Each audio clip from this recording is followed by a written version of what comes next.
టోకియోలో India Japan economic ఫోరంలో ప్రధాని మోదీ ప్రసంగం. ప్రపంచమంతా ఇప్పుడు భారత్ వైపే చూస్తోందన్న ప్రధాని. త్వరలోనే మూడో అతిపెద్ద ఆర్థిక వ్యవస్థగా ఎదుగుతామని ధీమా. భారత్ జపాన్ మధ్య భాగస్వామ్యం కేవలం వ్యూహాత్మకమే కాదని అదొక స్మార్ట్ బంధమని ప్రధాని అభివర్ణించారు. విశాఖ పర్యటనలో ఉన్న deputy CM Pawan Kalyan Rushikonda palace లో బెడ్రూమ్లు బాత్రూమ్లు చూసి విస్తుపోయిన పవన్ కళ్యాణ్. ప్రజాధనంతో ఇలాంటి ప్యాలెస్లు అవసరమా అని పవన్ కళ్యాణ్ ఆవేదన వ్యక్తం. ఈ ప్యాలెస్ పై అసెంబ్లీలో చర్చ జరగాల్సిన అవసరం ఉందన్న పవన్. ఐఎంఎఫ్ ఎగ్జిక్యూటివ్ డైరెక్టర్ గా నియమితులైన ఆర్బీఐ మాజీ గవర్నర్ ఉర్జిత్ పటేల్. ఈ నియామకానికి కేబినెట్ కమిటీ ఆమోదం తెలిపింది. ఉర్జిత్ పటేల్ బాధ్యతలు స్వీకరించిన నాటి నుంచి 3 ఏళ్ల పాటు ఈ పదవిలో కొనసాగుతారని ఉత్తర్వుల్లో స్పష్టం. డిప్యూటీ సీఎం పవన్ కళ్యాణ్ సుగాలి ప్రీతి హత్య కేసును పట్టించుకోవడం లేదని ప్రీతి తల్లి పార్వతి చేసిన ఆరోపణలపై జనసేన పార్టీ ఘాటుగా స్పందించింది.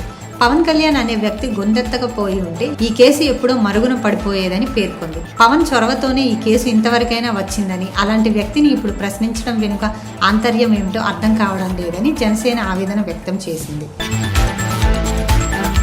విశాఖలో మంత్రి నారా లోకేష్ ప్రజా దర్బార్, వెల్లువెత్తిన వినతులు. ఉత్తరాంధ్ర జిల్లా నుంచి తరలివచ్చిన ప్రజలు, కార్యకర్తలు, మత్స్యకారుల నుంచి దివ్యాంగుల వరకు పలువురి విజ్ఞప్తులు.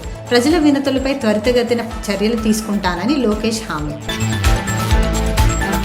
టీడీపీ నేతల జంట హత్యల కేసులో ఆరోపణలు ఎదుర్కొంటున్న పిన్నెల్లి సోదరులకు ఏపీ హైకోర్టు షాక్ ఇచ్చింది.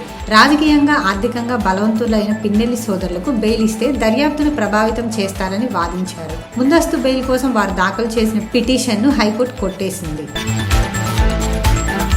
రేవంత్ రెడ్డితో హైదరాబాద్ ఎంపీ అసదుద్దీన్ ఓవైసీ, శాసనసభాపక్ష నేత అక్బరుద్దీన్ ఓవైసీ భేటీ. మిలాదున్ నబీ వేడుకలపై సీఎంకు వినతి పత్రం అందజేత.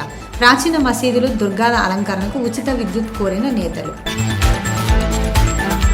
అంతర్జాతీయ మార్కెట్లో బంగారం ధర పరుగులు పెడుతుంది. నెల రోజులుగా పెరుగుతూ వస్తున్న పసిడి ధర ఒక్కసారిగా నెల గరిష్ట స్థాయికి చేరింది. శుక్రవారం ట్రేడింగ్ లో లాభాల స్వీకరణ కారణంగా ధర స్వల్పంగా తగ్గినప్పటికీ నెలవారీగా మాత్రం భారీ లాభాల్లోనే కొనసాగుతోంది. అసెంబ్లీ ఎన్నికల ముంగిట బీహార్లో ఓటర్ జాబితాలో అవకతవకలపై ఎన్నికల సంఘం దృష్టి పెట్టింది.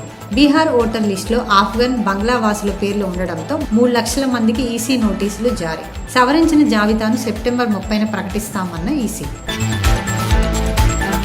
కేరళలోని కన్నూర్ జిల్లా అలవిల్లో దారుణం. ఇంట్లో ఒంటరిగా ఉంటున్న వృద్ధ దంపతులను దుండగురు హతమార్చారు. పదునైన వస్తువుతో కొట్టి చంపి మృతదేహాలను కాల్చేశారు. మృతులను కేరళ అటవీ శాఖ మంత్రి ఏకే శశీంద్రన్ బంధువులుగా పోలీసులు గుర్తించారు. అనుమానాస్పద మరణాలుగా కేసు నమోదు చేసుకుని దర్యాప్తు చేస్తున్న పోలీసులు.